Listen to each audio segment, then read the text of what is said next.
This video is sponsored by Big Boy Gaming. Follow the link in the description below for all of your card gaming needs. What's going on, guys, and welcome back to the Edison Club. I'm your host, Mike. Today I'm bringing you my third place finishing Twilight deck profile. This was at a Nintendo Switch tournament at Picante TCG in Greensboro, North Carolina. So we're going to go over the list, see what I played, talk about some things that change in the future. Before we get started, as always, please make sure that you like, share, comment, and subscribe. It really just motivates me to keep going, getting better at the game, as well as content creation. Also, head on down to the video description and follow the links there I have posted below. Odds are, if you enjoy the kinds of content that I make, you'll enjoy the kind of content that they make as well. So definitely check out the other creators and show them some love. So here we have a good example of why you shouldn't side Light Imprisoning Mirror versus Twilight. This player I played against earlier today was a little upset. He put in Light Mirror against me and it did not prove to be super effective. So round one I played against Diva Hero. Didn't really go my way. That matchup is kind of tough. You don't have a lot of defense. End up losing there. Round two I played against Glads and I beat Glads. Round three I played against Pure Blackwings and I beat Blackwings. Round four was also Blackwings. I beat that one. And then the last round of Swiss was against Bayou Turbo and I got the win for that one. So that put me in third place after Swiss, making the top four. Then the top four decided to split. So had I been playing out top four, I would have been paired up against Glads again in top four. So let's go over this deck profile. So it is Lightsworn, like I mentioned in the beginning. So starting things off, we have some one-ofs. Lumina, Jane, Garoth, Celestia, Aaron, Wolf, Arcus. A lot of one-ofs here. These are very, very strong. Big fan of all of these numbers. Having one Celestia comes up as a bomb card a lot, and you don't really have to worry about dead drawing her as much as you do in like Pure. So big fan of that one. Kind of the same with the one Wolf. Sometimes you'll randomly just hit a Wolf. It's really strong, and you don't ever have to worry about just drawing multiple copies of Wolf if you only play one. So those are the one of Lightsworn monsters. And we have two Honest, two JD. Not a lot to really explain there. Then we have three Raikou and three Lila. These are like the better Lightsworns. They kind of just deal with things that you need to get rid of. Then we have Card Trooper, and this is kind of getting into our dark package, so we get to play a lot of really cool boss monsters, like we get to also play Chaos Sorcerer and Dark Arm Dragon in this deck. Big fan, you do drop those quite a bit. Two DD Crows in the main deck, very good into the meta, very quick dark to be able to put in your graveyard. Now, one big change from a lot of Twilight lists is today I actually tested Armageddon Knight alongside Reinforcement of the Army, which we'll get to with the spells later.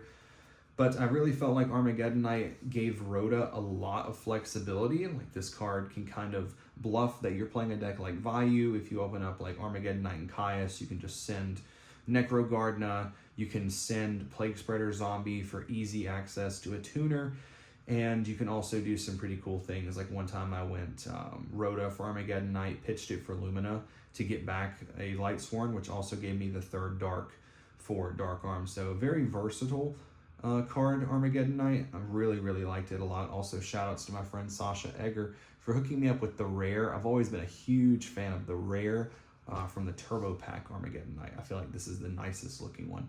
Really like him, but this card was amazing today. I really liked that card a lot. Then we have Gores, Caius, Sangan, Plague Spreader, Tragodia, and Necro Gardna. Not a lot to say here. Just the best dark monsters of the whole format. These guys can literally just carry games by themselves. I actually had a matchup earlier today against the first Blackwing player where I basically didn't play Lightsworn against him. I just played Dark Deck with like these cards, and I ended up, obviously winning that matchup, but these cards are very, very powerful just by themselves and what they can do, and they really make the deck go around quite nicely. So spell cards, it's pretty straightforward, nothing too crazy here. We have the triple solar recharge, double monster reincarnation. This gets back all your guys, your JD, your Honest, your DD Crow, Dark Arm, Chaos Sorcerer. I feel like I've reincarnated for like every card in the deck. Also, one time today, I did use Armageddon Knight to reverse tutor Dark Arm Dragon. So like Armageddon Knight dump Dad and then reincarnate it back, which is kind of cool to be able to search those darks like that.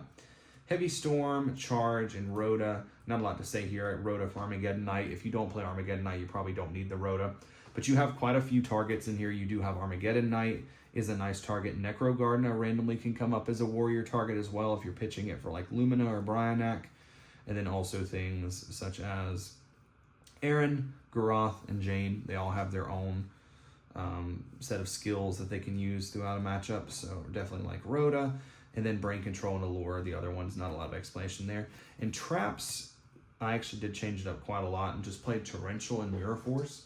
The original list plays Threatening Roar and Trap Dust Shoot, and I felt like a lot of the games I played that I tested, Dust Shoot is never good most of the time outside of turn 1 in decks in general, but especially for a deck like this where like the longer the game progresses, you want to be top decking bomb cards like Dad, JD, Chaos Sorcerer, Monster Reincarnation, and you kind of just draw a Dust Shoot in the middle of those, and it doesn't really do anything a lot of times when you're really looking for a card to play the game with or get you back in the game. So I'm not the biggest fan of Dust Shoot in this version of Lightsworn specifically. So that rounds off the main deck. We're going to go over the extra deck really quickly because, as always, it's not really that important. But we have Chimera Tech Fortress, which I did use today. I did Sangan for a card trooper against a Cyber Dragon in a back row, then set the trooper in contacted for this guy to play around Judgment, which is kind of nice. Black Rose, Armory Arm, Stardust, Dark End, which can come up because we play Caius and Chaos Sorcerer. Android, Thought Ruler, actually summoned him today for the first time in forever. Bryonak, Cataster, Goyo, Colossal, Tempest Magician, Mistworm, Flamville, and X-Saber Gothams. I'm still playing Gothams because it does come up with Brain Control against Machina Fortress. I didn't play it against any Machina today, but I feel like it actually comes up more now because of Armageddon Knight. Basically, you always have access to Plague Spreader, so if you have Brain Control, you can get this guy out and does a really good job at clearing Machina Fortress. Okay, side deck, I did a lot of experimental things today I've never really tried, just because I wanted to try out different things. So I tried siding one bottomless for like Glads, Black Wings. You could even argue this for the mirror match. You could kind of argue this for any deck. I did side it in. I drew it against Gladiator Beast when I was already winning, so I didn't get to actually flip it. Oppression, not a lot of explanation needed there. Decree, obviously, most Lightsworn decks play Decree. You don't need a lot of explanations.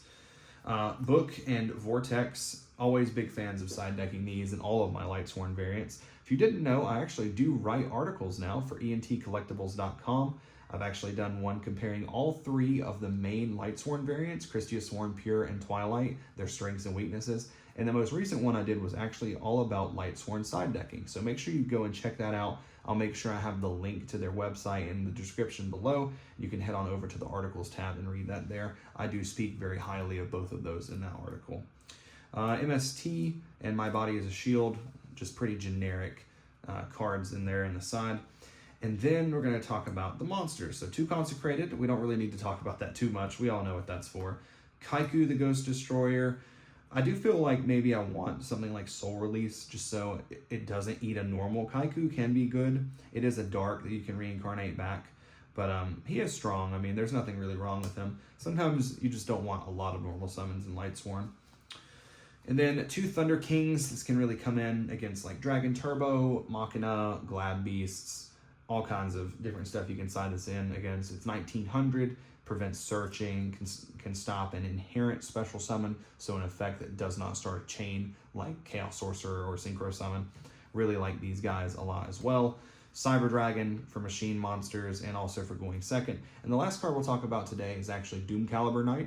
So old prize card, Doom Caliber Knight. So Doom Cal I put in here specifically for Gladiator Beast. This is a card I've been wanting to test for a while, and it actually really overperformed in that matchup today. So essentially it's 1900, so it's bigger than all of like the base attack of the Gladiator Beasts.